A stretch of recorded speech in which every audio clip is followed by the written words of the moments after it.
Imagina un desafío que parecía destinado al fracaso, un equipo de futbolistas descartados, considerados demasiado viejos o acabados por los gigantes del fútbol, enfrentándose a los clubes más temidos de Europa y destronándolos contra todo pronóstico.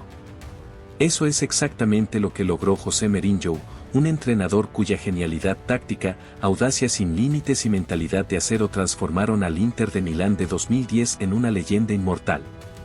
Con un plantel que muchos tildaban de obsoleto, lleno de veteranos al borde del retiro, Mourinho desafió la lógica, rompió maldiciones y llevó a este grupo de viejos a conquistar la cima del fútbol europeo.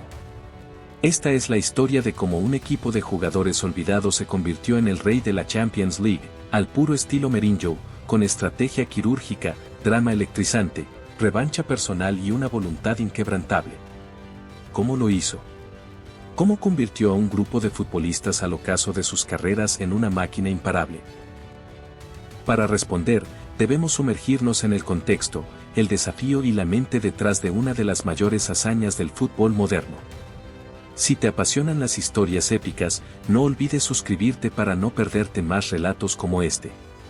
A principios de los 2000, el Inter de Milán vivía atrapado en una paradoja cruel.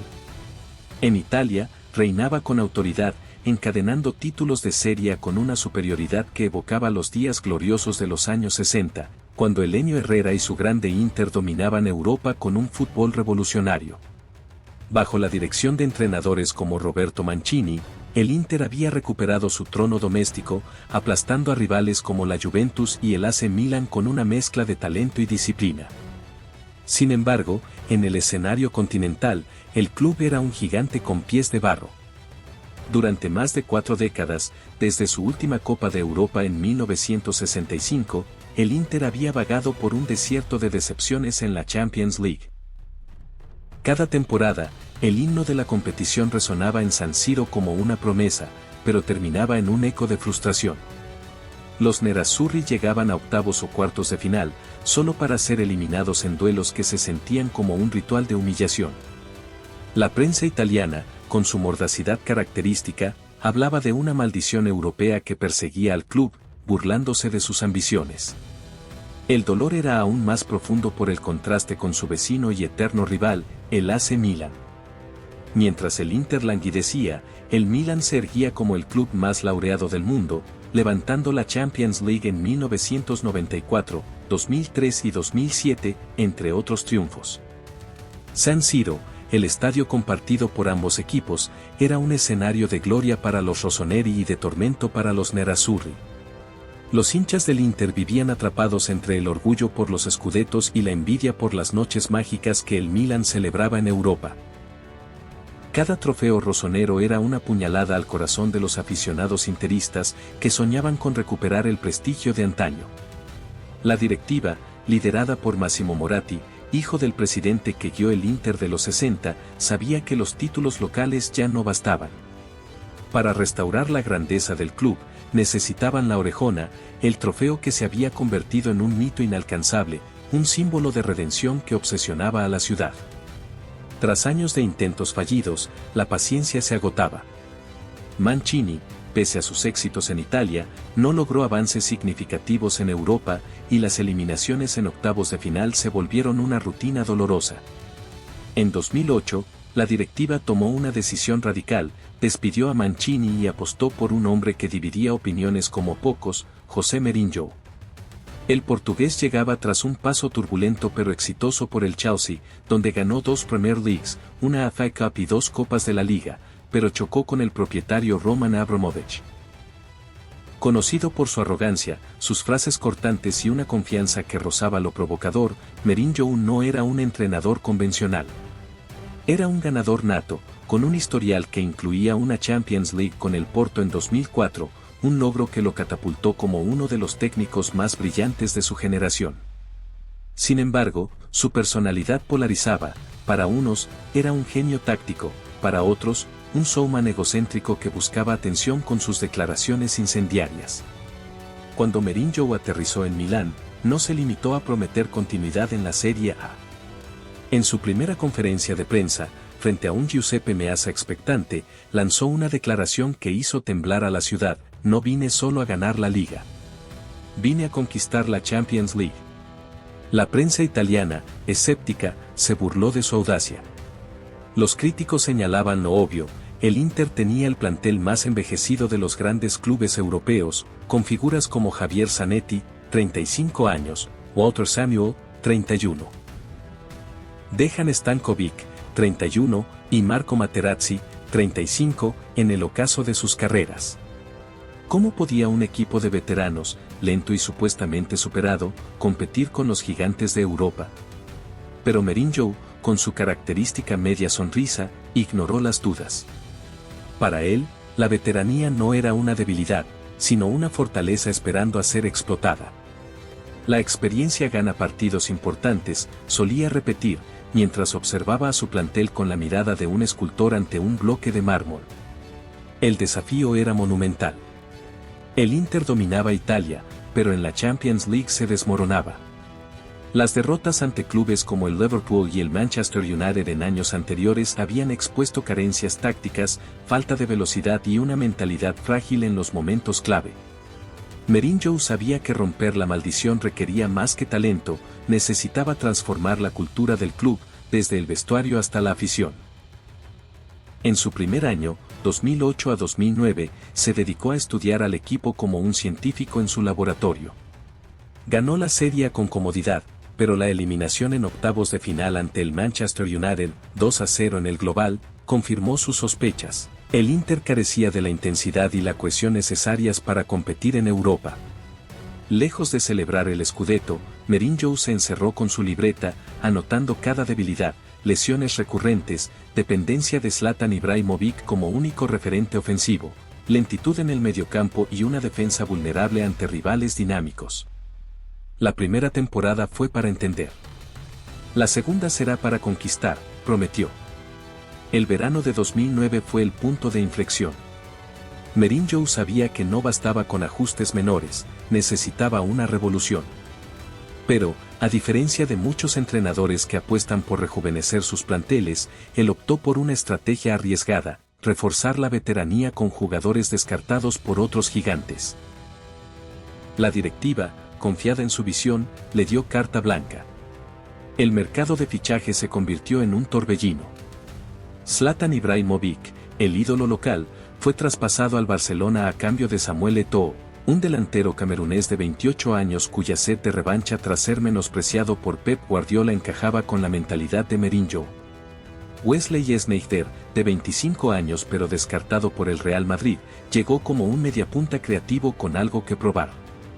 Diego Milito, un argentino de 30 años que había brillado en clubes menores como el Genoa, fue fichado como el asesino silencioso que Mourinho necesitaba. Lucio, un central brasileño de 31 años que no encajó en el Bayern Múnich, aportó liderazgo y anticipación. Thiago Motta, de 27 años, añadió equilibrio al mediocampo. Estos nombres, junto a los veteranos Zanetti, Samuel, Cambiaso y Stankovic, formaron un plantel que la prensa italiana calificó de geriátrico. Mourinho ha perdido la cabeza, titulaban los diarios. Pero él tenía un plan. En los entrenamientos, Mourinho era un general implacable. Repartía diagramas tácticos, analizaba videos de rivales hasta la madrugada y exigía una disciplina militar. Su filosofía era clara. La veteranía del equipo sería su arma secreta si se combinaba con una estructura táctica perfecta. Apostó por un 4-2-3-1 flexible, con una defensa compacta liderada por Lucio y Samuel, un mediocampo combativo con Cambiaso y Motta, y un ataque letal donde Sneijder conectaba a Eto'o, Milito y Goran Pandev. Cada jugador tenía un rol específico, y Mourinho no toleraba improvisaciones. No quiero héroes. Quiero un equipo, repetía. En la Serie A, el Inter mantuvo su dominio, pero en la Champions League los primeros pasos fueron titubeantes. Empates y derrotas en la fase de grupos alimentaron las dudas, y la prensa italiana recordaba la maldición. Mourinho, sin embargo, mantenía la calma. La Champions se gana en mayo, no en septiembre, decía, mientras trabajaba en la cohesión de su máquina. La temporada 2009 a 2010 fue una prueba de fuego. En octavos de final, el Inter enfrentó al Chelsea, el ex equipo de Mourinho. El duelo era más que futbolístico, era una revancha personal contra Abramovich, quien lo había despedido. Con un 2-1 en San Siro y un 1-0 en Stamford Bridge, el Inter eliminó a los Blues, mostrando una solidez táctica que sorprendió a Europa. En cuartos, el CSKA Moscú fue un trámite, 2-0 en el global. Pero el verdadero monstruo esperaba en semifinales, el FC Barcelona de Pep Guardiola, un equipo que muchos consideraban el mejor de la historia, con Xavi, Iniesta y un Lionel Messi en su prime. Para Mourinho, el cruce tenía un trasfondo personal. En los 90, había sido asistente en el Barça bajo Bobby Robson y en 2008 aspiró a ser su entrenador, pero la directiva eligió a Guardiola. Los silbidos del Camp Nou al escuchar su nombre eran un recordatorio de ese rechazo. Esto es personal, admitió en privado. El primer partido, en San Siro, fue una obra maestra táctica. Mourinho cedió la posesión al Barça, pero neutralizó su tiki-taka con una presión coordinada y contragolpes letales. Sneijder, Milito y Maicon anotaron en un 3-1 que sacudió Europa. En la vuelta, en el Camp Nou, el Inter sufrió un golpe temprano. Thiago Motta fue expulsado a los 28 minutos tras una jugada polémica. Con 10 jugadores y 62 minutos por delante, el partido se convirtió en una batalla épica. El Barça atacó sin descanso, pero la defensa interista, liderada por Lucio, Samuel y Zanetti, resistió como un muro inexpugnable. El 1-0 final, con gol de Piqué, no bastó para remontar. Cuando sonó el pitido final, Mourinho corrió por el césped del Camp Nou con el puño en alto, desafiando a la grada mientras los aspersores intentaban ahuyentarlo. Había vencido al mejor equipo del mundo con un plantel de veteranos y un hombre menos. Ese momento, grabado en la historia, definió su genialidad. La final, el 22 de mayo de 2010 en el Santiago Bernabéu, fue el epílogo perfecto. El Inter enfrentó al Bayern Múnich de Louis van Gaal, el ex-mente de Mourinho en el Barça. Dos estilos chocaban, el pragmatismo del Inter contra el fútbol ofensivo del Bayern, liderado por Arjen Robben y Thomas Müller. Mourinho diseñó un plan impecable, una defensa sólida, un mediocampo que cortaba cualquier avance y contragolpes liderados por Sneijder y Milito. El argentino, apodado el Príncipe, fue la estrella, anotó los 2 goles, 2-0, con una frialdad quirúrgica, explotando los espacios que el Bayern dejaba atrás. Cuando el árbitro pitó el final, el Inter estalló en júbilo. Después de 45 años, los nerazzurri eran campeones de Europa. Javier Zanetti, con lágrimas en los ojos, levantó la copa, redimiendo una carrera marcada por decepciones continentales. Milito, Sneijder, Eto'o, Lucio y Samuel, todos descartados por otros clubes, se convirtieron en leyendas. El Inter completó un triplete histórico, Serie A, Copa Italia y Champions League, un logro que solo el Celtic, Ajax, PSV, Manchester United y el Barça habían alcanzado antes. Pero la celebración tuvo un sabor agridulce. En los pasillos del Bernabéu, Mourinho abrazó a Marco Materazzi, ambos con lágrimas. Era un adiós. El Real Madrid lo esperaba, y Mourinho, con su misión cumplida, dejó el Inter tras escribir su capítulo más glorioso. Los hinchas sabían que habían presenciado un milagro irrepetible. El Inter tardaría más de una década en volver a brillar en Europa, prueba de la magnitud de lo logrado. Mourinho demostró que la veteranía, cuando se combina con una mente táctica extraordinaria, puede superar cualquier obstáculo. Tomó a un grupo de jugadores que muchos daban por acabados, Zanetti, Samuel, Eto'o, Sneijder, Milito, y los convirtió en conquistadores. Desafió la lógica al confiar en centrales de 30 y tantos años, delanteros marginados y un mediocampo lento, enfrentándose al equipo más brillante de la era moderna y venciendo. El Inter de 2010 no solo rompió una maldición de 45 años, redefinió lo que significa ser un campeón.